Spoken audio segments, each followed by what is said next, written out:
We are starting with the important questions which came in the board exam yesterday. Okay, so let's start with the first important question, that is question number 3A from set 1. Find the value of m for which the quadratic equation m minus 1 x square plus 2 into m minus 1 x plus 1 is 0. Quadratic equation ax square plus bx plus c equal to 0, a not equal to 0, ये definition है quadratic equation का. ठीक है, और इस definition को लेके दिमाग में रख के we have to solve this question. देखो मैंने सॉल्व किया है. m minus one x square plus two into m minus one x plus one equal to zero compare with a one x square plus b one x plus c one equal to zero. So I get a1 is m minus one, b1 is two into m minus one, c1 is one. For real and equal roots क्या होता है? Discriminant is zero. तो b1 square minus four a1 c1 equal to zero. तो ये solve किया. Solve करके मेरे को ऐसा एक इक्वेशन मिला. तो m minus one equal to zero, m minus two equal to zero.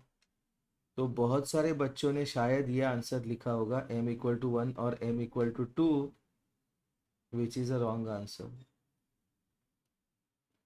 ठीक है, वो रॉन्ग आंसर क्यों है? Because m cannot be one.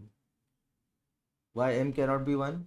कि अगर m वन हुआ तो ये इक्वेशन क्वाड्रेटिक इक्वेशन नहीं रहेगा, क्योंकि ये फर्स्ट टर्म जो है this will become zero.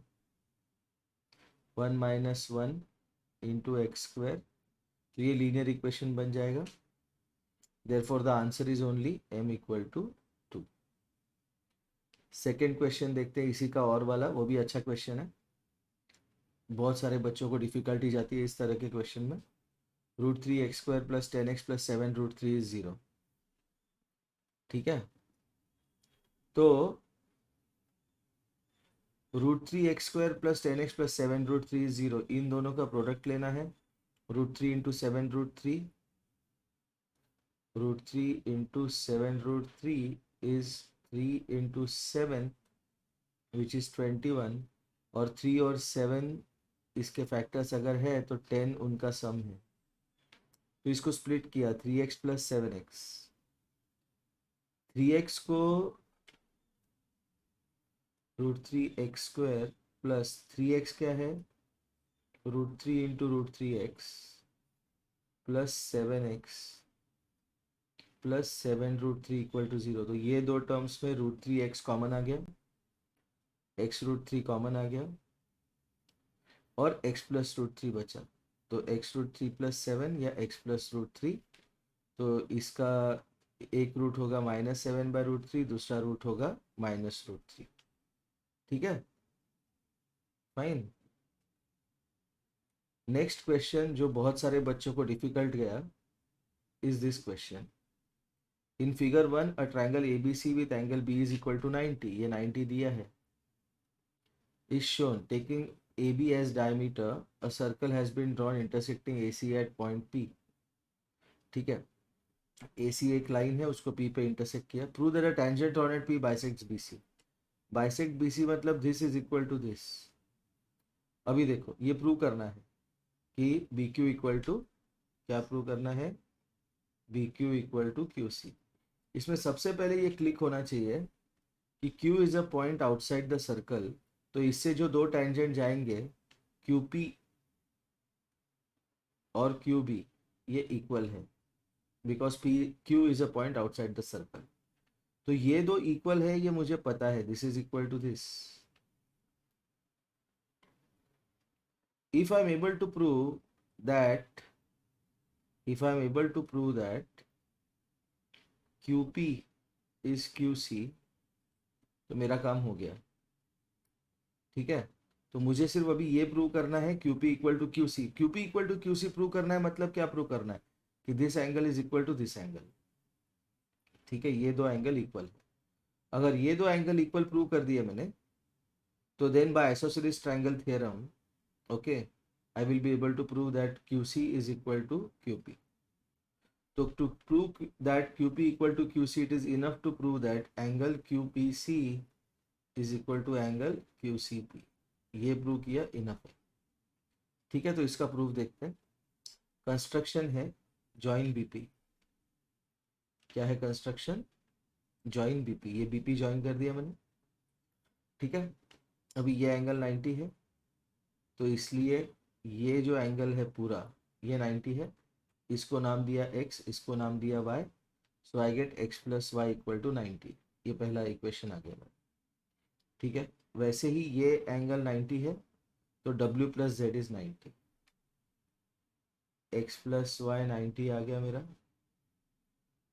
w plus Z 90 आ गया। क्यों? क्योंकि ट्रायंगल ए बी सी जो है, ये वाला triangle A B C, this is a right angle triangle. ठीक है, तो वो मैंने प्रूव कर दिया, w plus z is 90। Okay, लेकिन एक थ्योरम है, angle between tangent and chord. Angle between tangent and chord मतलब ये x, PB मेरा कॉर्ड है, PB मेरा कॉर्ड है। Angle between tangent and chord is equal to the angle made by the chord in alternate segment. ये जो BP है, ये ऑल्टरनेट सेगमेंट एंगल क्या बना रहा है? W। So W will be equal to x। Okay, ये दो इक्वेशन देखो, W इक्वल टू x आ गया। So x plus y is W plus z is 90, but W is equal to X, therefore Y equal to Z। Y equal to Z prove कर दिया मैंने, तो this fellow equal to this fellow हो गया। but QP is equal to QB हमको पता है, because Q is a point outside the circle and there are two tangents drawn to the circle। ठीक है, ये 90 Q है, दिया है एक बात तो। ठीक है, दूसरा ये O सेंटर है और OB रेडियस है। फाइन, तो ये टेंजेंट है QB। ठीक है, so now we have proved that y is equal to z, therefore qp equal to qc। y equal to z से qp equal to qc, but qp is equal to qb। why? q is point outside the circle। Fine, तो ये एक important point था कि w equal to x, this was the turning point of this question। बहुत सारे बच्चों को समझा नहीं ये question. Okay, let's go to the next question. ये क्वेश्चन बहुत इंटरेस्टिंग है। देखो, उसने मैचस्टिक पैटर्न बनाया है, लेकिन पहला एपी जो है that is for number of triangles, और दूसरा एपी जो है वो है मैचस्टिक्स, 61 मैचस्टिक्स का एपी।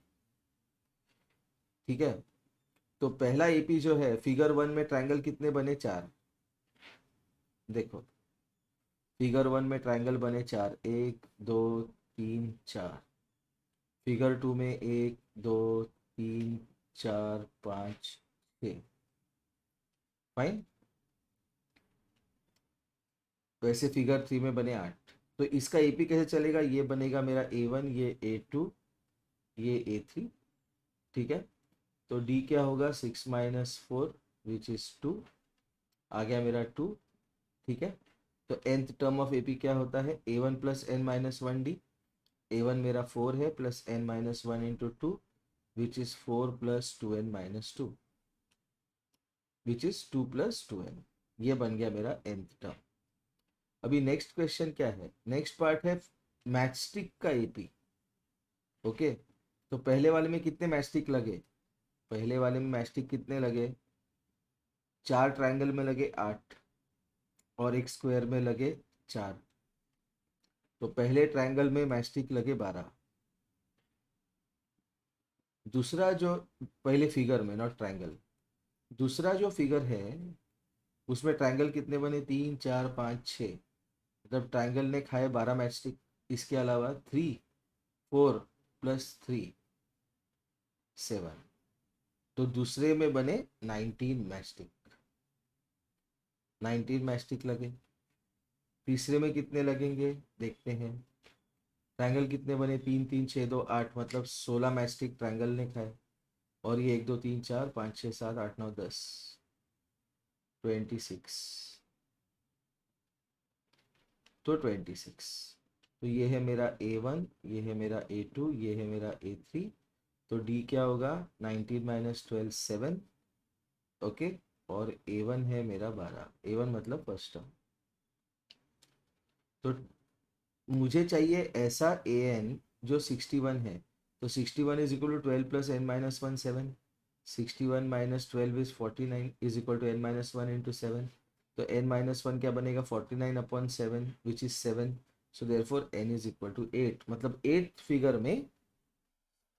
फिगर में 61 मैच स्टिक्स रहेंगे। ठीक है, नेक्स्ट क्वेश्चन नंबर 16। ये बहुत इंटरेस्टिंग क्वेश्चन है, गदीसार लेक वाला। इसमें एक चीज याद रखना है कि ये जो मेरा वाटर लेवल है, for example this is the water level.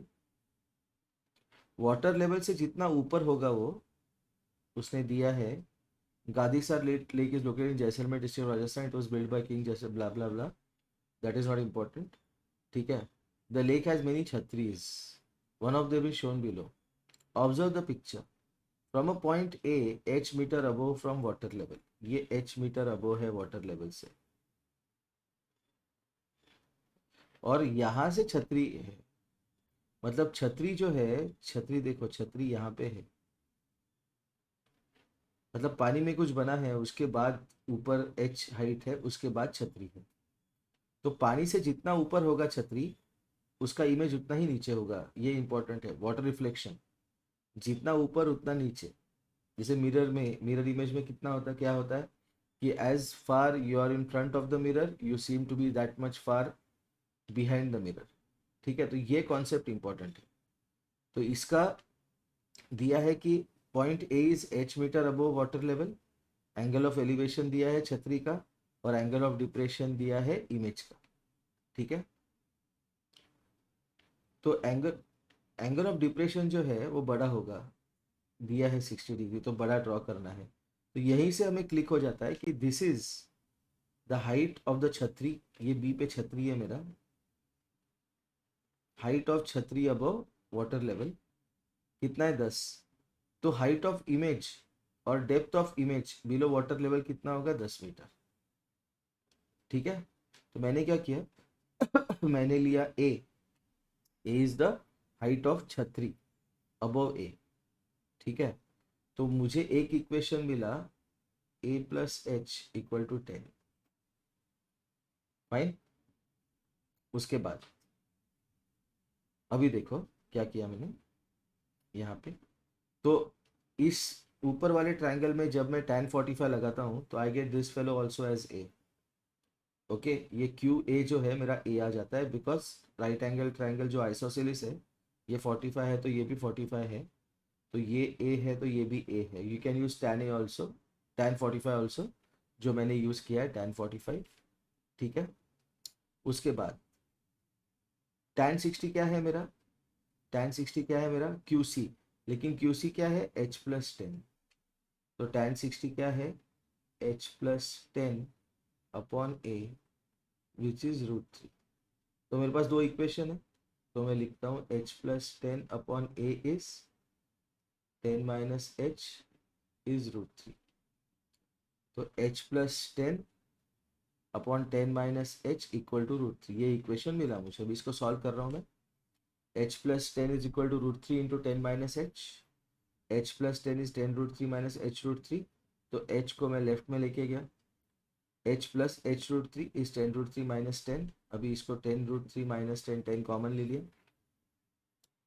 फिर what is h, 10√3 minus 1 upon √3 plus 1। अभी इसको रैशनलाइज किया, तो √3 माइनस 1 से न्यूमरेटर डिनोमिनेटर को मल्टीप्लाई किया। ये उसका रैशनलाइजिंग फैक्टर है। ठीक है, क्योंकि हम लोग इसको √3 डिनोमिनेटर फॉर्म में नहीं रख सकते। Okay, so this is 10 into √3 minus 1 the whole square upon 3 minus 1, 3 minus 1 2 हो गया। ये 2 10 के साथ कटा तो 5 बन गया। √3 माइनस 1 का स्क्वायर लिया तो ये आया 5 into 4 minus 2 √3 which is, what is it, pi into 4 - 2√3, तो इसमें 2 कॉमन लिया ब्रैकेट में, तो बाहर आया 2, तो 10 इंटू 2 - √3, बट √3 इज व्हाट 1.732। ये देखो यहाँ पे कैलकुलेशन किया मैंने, 2 - 1.732 is 0.268, that into 10 will give me 2.68 meters, that is the answer। बहुत इंटेलिजेंट क्वेश्चन था ये, बहुत ज़्यादा इंटेलिजेंट क्वेश्चन था। ठीक है, नेक्स्ट और एक इंटेलिजेंट क्वेश्चन था, but now this question was in set 2। ये देखो सेट 2 का क्वेश्चन है ये, जो सेट 1 में नहीं था। Construct a pair of tangents to a circle of radius 5 centimetre which are incline to each other at 60 degree. मुझे पता नहीं कितने बच्चों ने स्ट्रगल किया इस क्वेश्चन में और कैसे उन्होंने लॉजिक लगाया, लेकिन मैंने एक अलग लॉजिक लगाया। देखो, सपोज ये मेरा सर्कल है और इसको मैं 2 टेंजेंट ड्रॉ करता हूँ, तो इन दोनों के बीच में एंगल होता है 60 डिग्री। ये मुझे कंस्ट्रक्ट करना है।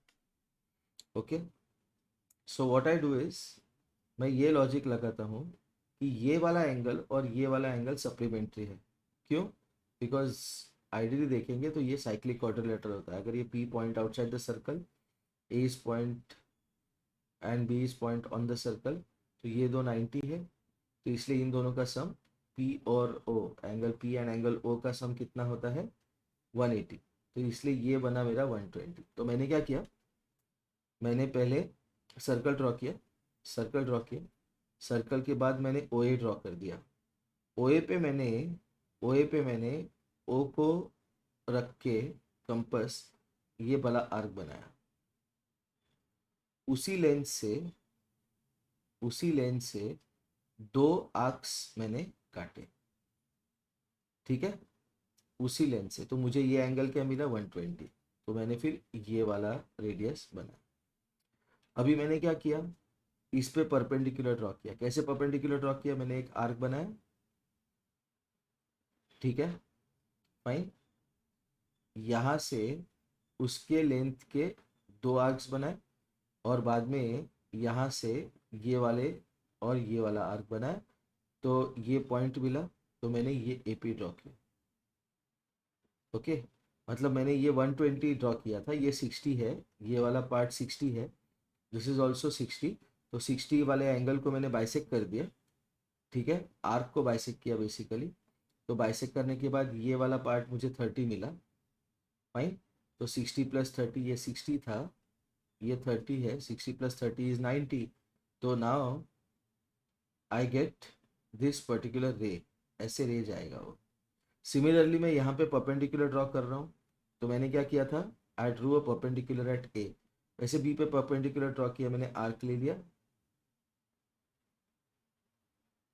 फिर यहाँ से उसी लेंथ के 2 कट किए, फिर इस वाले पोर्शन को बाइसेक किया, तो ये 60 डिग्री था और ये मिला मुझे बाइसेक करने के बाद, इसका बाइसेक करने के बाद ये पार्ट मिला मेरे को 30, तो 60 + 30 90, फिर मैंने B से इसको ज्वाइन कर दिया,